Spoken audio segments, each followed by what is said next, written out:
Hello दोस्तों, प्रतियोगिता दर्पण डेली जी के प्रोग्राम में आप सभी का स्वागत है। आज के इस सेशन में हम डिस्कस करने जा रहे हैं 20 महत्वपूर्ण प्रश्नों को, जो कि एग्ज़ाम पॉइंट ऑफ व्यू से महत्वपूर्ण हैं और यह सभी एग्ज़ाम में पूछे जाते हैं और सामान्य अध्ययन के विषय के रूप में इनकी महत्ता अधिक है। चलिए तो वीडियो स्टार्ट करने से पहले आप सभी से निवेदन है कि चैनल को अभी तक सब्सक्राइब नहीं किया है तो सब्सक्राइब कर लें और बेल आइकन को प्रेस कर लें ताकि समय समय पर नोटिफिकेशन आपको मिलता रहे।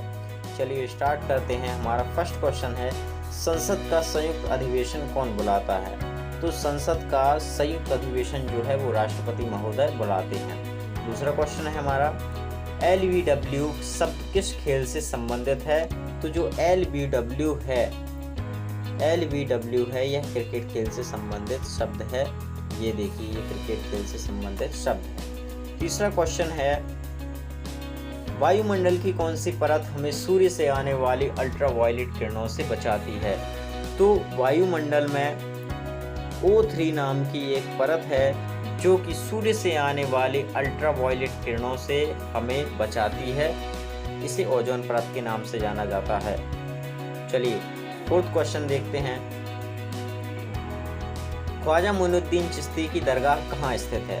तो ख्वाजा मोइनुद्दीन चिश्ती की जो दरगाह है बहुत ही लोकप्रिय दरगाह है और प्राचीन काल से ही यह लोकप्रिय बनी हुई है। यह जो दरगाह है ये अजमेर में स्थित है। अजमेर जो है यह राजस्थान में स्थित है। अजमेर जो है यह राजस्थान में स्थित है। चलिए आगे चलते हैं फिफ्थ क्वेश्चन पर। सम्राट अशोक ने किस युद्ध के बाद बौद्ध धर्म को ग्रहण कर लिया था? तो सम्राट अशोक जो थे उन्होंने ऐसा कौन सा युद्ध लड़ा और लड़ने के बाद उनका हृदय परिवर्तन हो गया था? तो यह उन्होंने कलिंग का युद्ध लड़ा। कलिंग युद्ध। तो कलिंग युद्ध में काफ़ी खून खराबा हुआ, जिसके पश्चात सम्राट अशोक का हृदय परिवर्तन हुआ और उन्होंने शस्त्र को त्याग दिया था और बौद्ध धर्म को ग्रहण कर लिया था। चलिए आगे चलते हैं 8वें प्रश्न की तरफ। भारत में सबसे लंबे समय तक मुख्यमंत्री कौन रहा है? तो ज्योति बसु जो थे भारत में सबसे लंबे समय तक मुख्यमंत्री पद पर रहे या पश्चिम बंगाल से थे। 9वां क्वेश्चन है, संसार की सबसे लंबी नदी कौन सी है? जो वर्ल्ड है उसकी सबसे लंबी नदी कौन सी है? तो नील नदी जो है यह संसार की सबसे लंबी नदी है। चलिए आगे चलते हैं 10वें क्वेश्चन पर। किस तापमान पर सेल्सियस और फ़ारेनहाइट तापमान बराबर होता है? तो 40 डिग्री पर सेल्सियस और फ़ारेनहाइट तापमान बराबर होता है।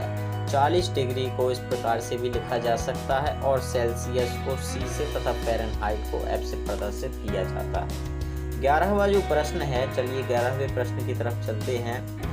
कांसा किसकी मिश्र धातु है? या इसी प्रश्न को इस प्रकार से पूछा जा सकता है कि कांसा किन दो धातुओं के सम्मिश्रण से बनता है? तो कांसा जो है तांबा और टिन की मिश्र धातु है, यानी कि तांबा और टिन से मिलकर के कांसा बना हुआ होता है। चलिए नेक्स्ट चलते हैं हमारे 12वें प्रश्न पर। दिलीप ट्रॉफी का संबंध किस खेल से है? तो दिलीप ट्रॉफी जो है इसका संबंध भी क्रिकेट खेल से है। इसके पहले हमने एक और प्रश्न देखा था, LBW का संबंध किस खेल से है? तो उसका संबंध भी क्रिकेट खेल से था। चलिए आगे चलते हैं नेक्स्ट क्वेश्चन पर। 13वां प्रश्न है, LPG का पूर्ण विस्तार क्या होगा? तो LPG जो है इसका पूर्ण विस्तार है लिक्विफाइड पेट्रोलियम गैस। इसे तरल पेट्रोलियम गैस के नाम से भी जाना जाता है और एक और नाम द्रवित पेट्रोलियम गैस भी इसे कहा जाता है। चलिए आगे चलते हैं 14वें प्रश्न पर। गीता रहस्य पुस्तक किसने लिखी? या इसी को, ये जो गीता रहस्य पुस्तक है इसी को गीता भाष्य भी कहा जाता है। इसे गीता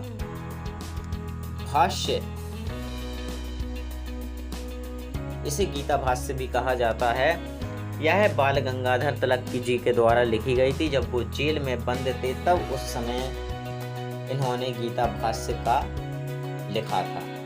चलिए आगे चलते हैं 15वें प्रश्न पर। राज्यसभा के कितने सदस्यों का चुनाव हर 2 वर्ष बाद होता है? तो राज्यसभा के 1/3 जो सदस्य होते हैं उनका चुनाव हर 2 वर्ष के बाद होता है, 2 वर्ष बाद होता है। चलिए आगे चलते हैं 16वें प्रश्न पर। अमेरिकी राष्ट्रपति का कार्यकाल कितने वर्ष का होता है? तो अमेरिकी राष्ट्रपति जो होते हैं उनका कार्यकाल 4 वर्ष का होता है और वर्तमान समय में जो अमेरिका के राष्ट्रपति हैं वो जो बाइडेन हैं। जो बाइडेन जो है अमेरिका के राष्ट्रपति हैं। इससे पहले अमेरिका के राष्ट्रपति डोनाल्ड ट्रंप थे। चलिए आगे चलते हैं हमारे 17वें क्वेश्चन पर। किस मिट्टी को रेगुर मिट्टी के नाम से जाना जाता है? तो किस मिट्टी को रेगुर मिट्टी के नाम से जाना जाता है? तो जो काली मिट्टी है, काली मिट्टी को रेगुर मिट्टी के नाम से जाना जाता है या इसी को रेगन मिट्टी भी कहा जाता है।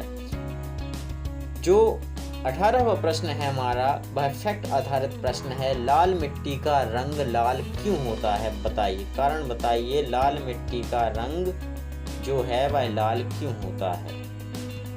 तो लाल मिट्टी का जो लाल रंग होता है वह लौह ऑक्साइड की उपस्थिति के कारण होता है। लौह ऑक्साइड की उपस्थिति के कारण होता है। आगे चलते हैं हमारे 19वें प्रश्न पर। भारत के कितने प्रतिशत क्षेत्रफल पर खेती होती है? तो भारत का जो क्षेत्रफल है उसके 51% भूभाग पर कृषि की जाती है, खेती की जाती है। इस वीडियो का जो अंतिम प्रश्न है, 20वां प्रश्न है, वह बड़ा ही इंटरेस्टिंग प्रश्न है। भारत के पूर्वोत्तर के राज्यों में जंगलों को काटकर जो खेती की जाती है वह क्या कहलाती है? तो इसे झूम खेती कहते हैं। इस खेती के बारे में तथ्य मैं बता दूं। झूम खेती जो है क्या होता है कि एक एरिया के जो जंगल है वहाँ के वृक्षों को काट दिया जाता है और आग लगा दी जाती है। उसके पश्चात वहाँ पर फसल को बोया जाता है और 3 से 4 वर्ष तक वहाँ खेती की जाती है और जब वह भूमि बंजर हो जाती है तो अगले भूभाग पर भी ऐसा ही प्रक्रिया की जाती है। यह खेती जो है झूम खेती कहलाती है या इसी को कर्तन दहन प्रणाली के नाम से भी जाना जाता है। आई होप ये वीडियो आप सभी के लिए हेल्पफुल रही होगी। चैनल को सब्सक्राइब कर लें और बेल आइकन को प्रेस कर दें ताकि मुझे मोटिवेशन मिलता रहे ऐसी वीडियो बनाने का। चलिए मिलते हैं नेक्स्ट वीडियो में।